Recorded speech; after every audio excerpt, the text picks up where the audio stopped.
Hello, welcome to our discussion of the Eclipse Debugger. So one of the first things to understand in Eclipse, when it comes to understanding the debugger and the development environment generally, is that Eclipse has this notion of perspectives. Now, all perspectives are the default organization of the windows that you see in the integrated development environment. And here, up in the right-hand corner, are buttons that allow you to change perspectives. So we're in the Java development perspective here.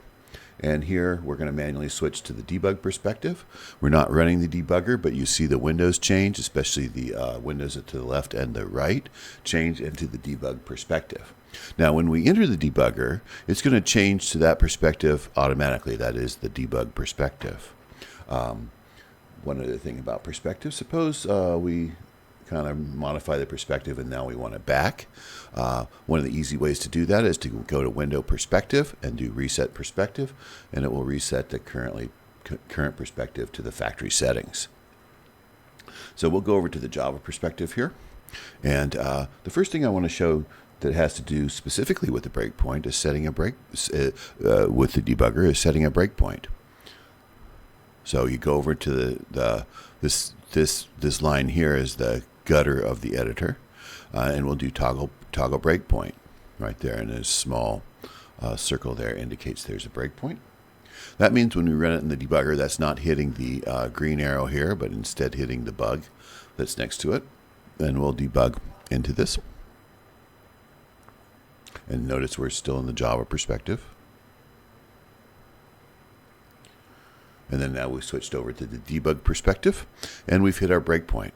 So if you're running the debugger for the very first time, that is, you've never run the debug in Eclipse before in your current workspace, it will ask you a dialog that says, do you want to switch to the debug perspective?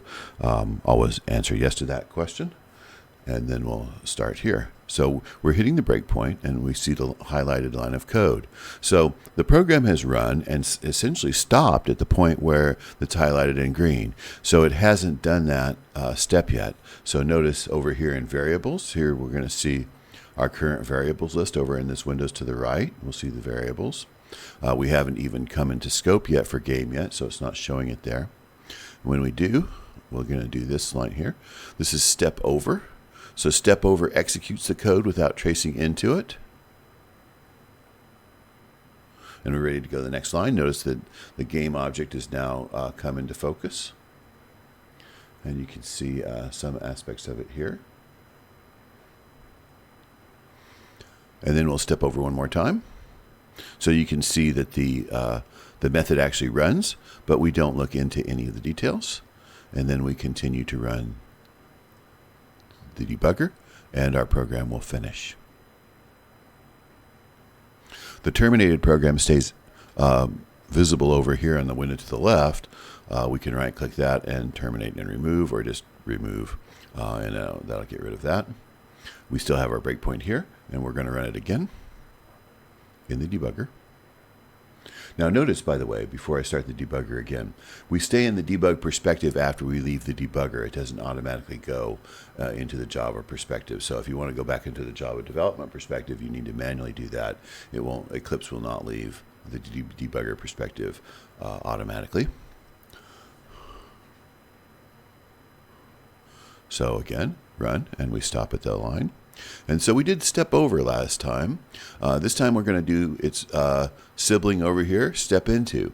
And this actually steps into the game, into the routine it's about to call. I'm going to do step over one more time to step over the constructor of the game object. But I'll trace into the play logic here. And you can see we're now in the play logic here. And as these variables come into scope here, you'll see the creation of the deck. Here we can drill into this, and we can see that the cards is empty yet. So we have that new deck of cards, so we populate. Now we actually have cards in there, in the brand new deck. And then shuffle the cards. You'll notice that the order changes. Each one of these objects, by the way, has a unique ID that's visible in Eclipse here. It's kind of a shorthand ID for the object, and you can see that way you can track objects of that type throughout the run. You can make note of it. Let's say, what happens to object 132, and note the lifetime of that object as we run. I'm going to set an additional breakpoint here. So you can set as many breakpoints as you need. Toggle that breakpoint. And now I'm going to terminate this program. Terminate the debug session anyway. And then we're done. Go ahead and remove this. Remove while terminated. Run again. Now recall now that I have 2 breakpoints, I'll run again.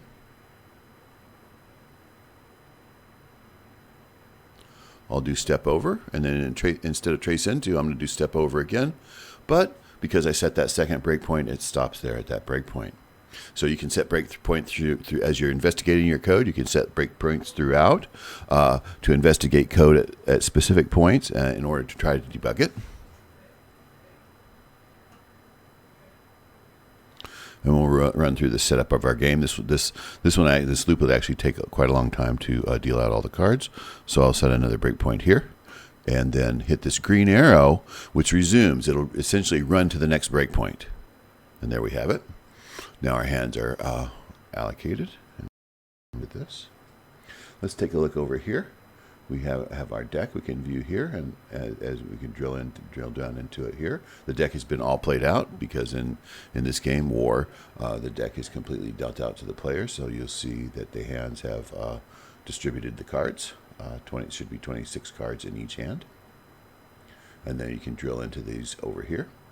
You can view your breakpoints here. So we have 3 breakpoints at this point. We have one over at demo, back in demo in the main on line 6, and we have 2 breakpoints here, one on line 12, one on line 21. You can keep the breakpoint but disable it if you need to. So sometimes when you're analyzing the code, you want to set breakpoints, analyze the code, and then clear the breakpoints. Sometimes you don't want to hit the breakpoints, but you want to keep them there. That kind of like bookmarks for code you're analyzing, but you want to turn off individual ones. You can turn them off here. Notice the hollow circle there, meaning the breakpoint is still there, but it's currently not going to hit that breakpoint. That is, that specific breakpoint has been disabled. There's a button here also on breakpoints to skip all breakpoints, and that essentially puts this 0 with a line through it to indicate that all breakpoints are going to be skipped. So that's essentially running straight out. And that's useful too, because sometimes you want to analyze your code and then let it go and let it run without hitting any breakpoints at all. And then you can re-enable them then over here. So we see the variables here. This is kind of automatic. The variables that are currently in scope populate over here. And then we can go over here into an expressions, and then you can set, I've typed in a few before. You can type in normal expressions. 1 equals 1 is true. Deck not equal to null, that's true. That's here. So you can actually test short lines of code by adding new expressions over here.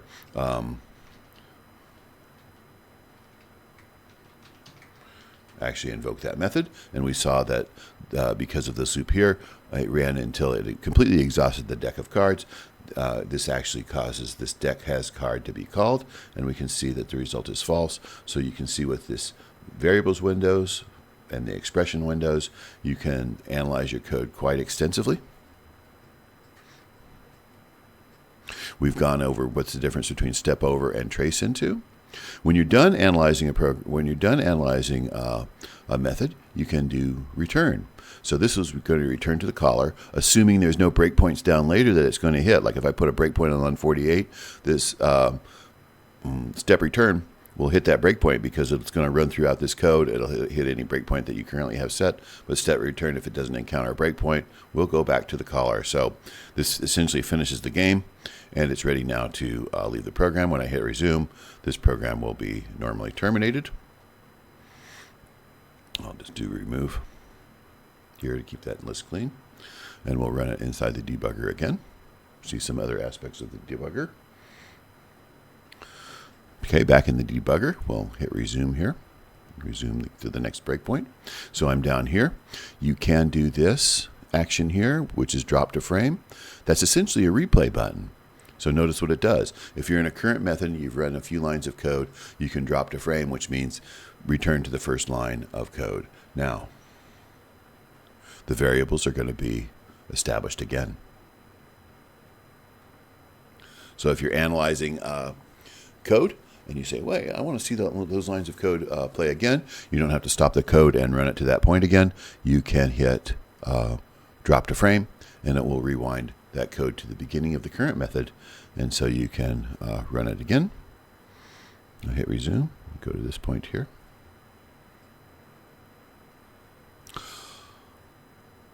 I'm going to continue running this code.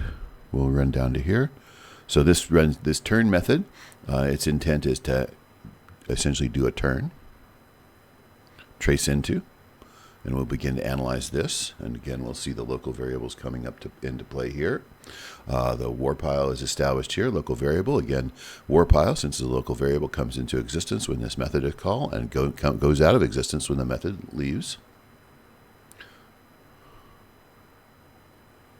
It looks at the two hands to see if both of them have a card. If one of them runs out of a card, it'll announce a winner. Two cards being played, you can analyze them here. We'll get the value here, the ordinal value here. And it's the ordinal value, the top ordinal value in this game wins. It's a very simple game. So player 2 has won based on playing 4. They get the war pile, which we've essentially added the 2 cards from both the players. The player 2 gets all the cards, indexed by 1, of course. If it had been a tie, then we add to the war pile. Essentially, each player plays 3 cards into the war pile, and then plays 1 more card, and the winner of that match wins the deck. So if you're interested in that logic, say, well, I want to look at that specific logic, then you can set a breakpoint here inside this. So that's only going to be true when the play has an initial tie, and we'll run now. And we've encountered that.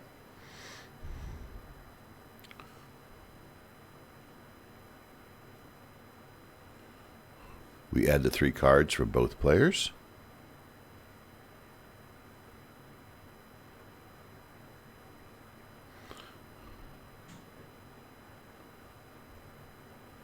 Determine who wins. So the war pile has gotten bigger because we had a tie.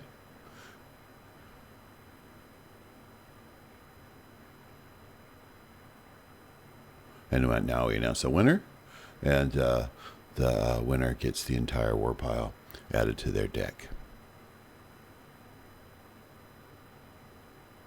Done with that. Step over. Okay. It's going to continuously hit this breakpoint now that I have a breakpoint inside of the turn. So every time there's a tie, it'll hit that breakpoint. I will toggle this breakpoint to turn it off. Once you're done completely with the breakpoint, you can either disable it here.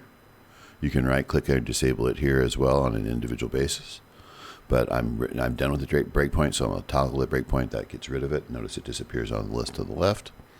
And I'll just go ahead and resume the program, and it's done. All right. I think those are all the important aspects of the debugger found in Eclipse, and getting good at it will greatly enhance your understanding of your code. Also, you can get code from examples and tutorials on the internet or from the textbook, and run those examples. And because you can animate line by line those examples, you can gain a lot deeper and better understanding of your code. So get used to using the debugger.